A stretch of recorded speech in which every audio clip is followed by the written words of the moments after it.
Mika Brzezinski and Joe Scarborough pulled a plot twist no one saw coming. On their MSNBC morning show, they dropped some brutally honest takes about the woke movement. I think a lot of people have already been talking about this. We got a lot of calls about this piece, and it's an interesting message for Democrats. Maureen Dowd's piece for the New York Times entitled "Democrats and the Case of Mistaken Identity Politics." It really crystallized how some Democrats are finally waking up and realizing that woke is broke. Mika started off by breaking down Maureen Dowd's New York Times piece, which basically said Democrats care more about looking good than fixing real problems. Hearing this from MSNBC is surprising because, let's face it, these are the same people who've been hyping up woke politics for years. Donald Trump won a majority of white women and remarkable numbers of Black and Latino voters and young men. Democratic insiders thought people would vote for Kamala Harris even if they didn't like her, to get rid of Trump. But more people ended up voting for Trump, even though many didn't like him because they liked the Democratic Party less. Trump didn't just hold on to his supporters, he brought in more, even from groups Democrats thought were on their side. And the idea that Kamala Harris was a safe bet to counter Trump was probably a big mistake. But it wasn't just about the stats. Maureen's piece gets into why these voters jumped ship. My brother stayed up all night the first time Trump was elected because he was so excited. And I felt that Democrats would never recover that kind of excitement until they could figure out why they had turned off so many working class voters over the decades and why they had developed such disdain toward their once loyal base. Working class voters used to be the backbone of the Democratic Party. But now, it feels like they're more concerned with flashy gestures and elite language that don't connect with everyday Americans. Then there's the whole woke policing thing, which Maureen Dowd points out through Rahm Emanuel's take. It's less about conversation and more about constant judgment. And honestly, people are tired of it. When the woke police came at you, Rahm Emanuel told me, you don't even get your Miranda rights read to you. There were a lot of Democrats barking, people who don't represent anybody, he said, and the leadership of the party was intimidated. Woke policing is all about control. It's no surprise voters feel like they're walking on eggshells, scared to say anything. And now, Mika and Joe, who've been all in on this, are acting like they're against it.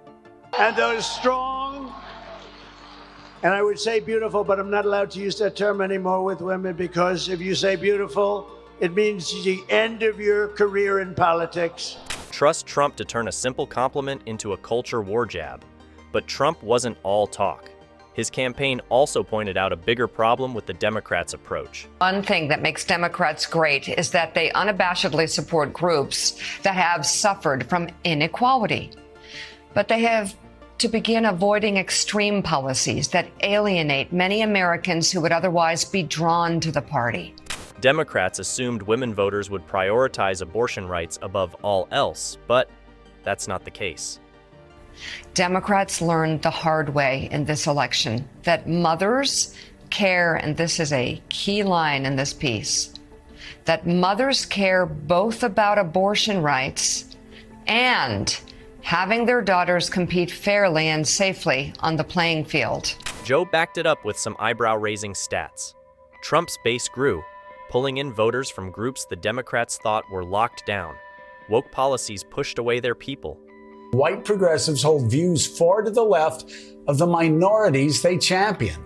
White progressives think at higher rates than Hispanic and Black Americans that, quote, racism is built into our society. And get this, many more Black and Hispanic Americans surveyed compared with white progressives responded that, quote, America is the greatest country in the world. He pointed out how pushing too far with progressive ideas has caused a backlash within the Democratic Party. Gobsmacked Democrats have reacted to the wipeout in different ways. Some think Kamala did not court the left enough, touting trans rights and repudiating Israel.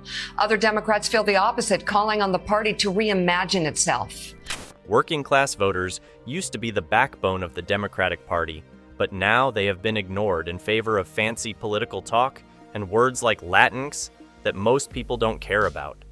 It's not that people are against diversity. They're just tired of politicians thinking changing words is the same as making real change. Mika's summary of Maureen Dowd's piece points out this, but let's not forget, Joe and Mika helped push these ideas in the first place. Marie Gluesenkamp-Perez, a vulnerable Democrat in a red congressional district in Washington, that Democratic condescension has to go. There's not one weird trick that's going to fix the Democratic Party, she said. It's going to take parents of young kids, people in rural communities, people in the trades running for office, and being taken seriously. No one wants to hear about gender studies while their brakes are failing. Speaking of saying the wrong things, Latinx was never the big win they claimed it was. It's a perfect example of fixing a problem that didn't even exist. She also read James Carville's take on defund the police. We could never wash off the stench of it, he said, calling defund the police the three stupidest words in the English language. It's like when you get smoke on your clothes and you have to wash them again and again. Now people are running away from it like the devil runs away from holy water. Joe Scarborough added his view on the woke ideology.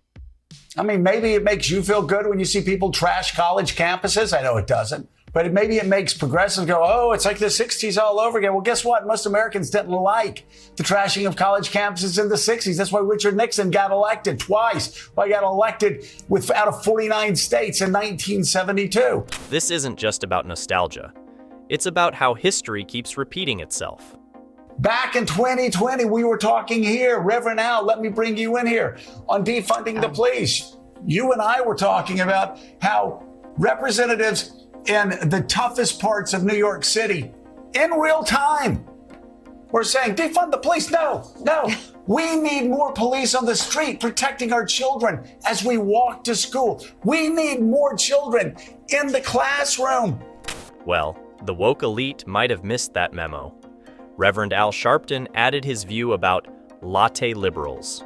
And these latte liberals that speak for people that they don't speak to, that want to lead people that they don't even like. All of us that were on the forefront and still are police reform never said defund the police. We were trying to get police of color and of other circumstances up in these departments to deal with stop and frisk and deal with other things.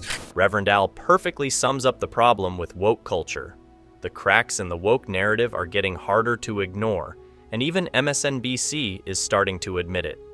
But let's not pretend Mika and Joe are innocent here. They helped build this house. Now they're complaining about the leaky roof. What's your take on Mika and Joe calling out the woke movement? Let us know your thoughts in the comment section below.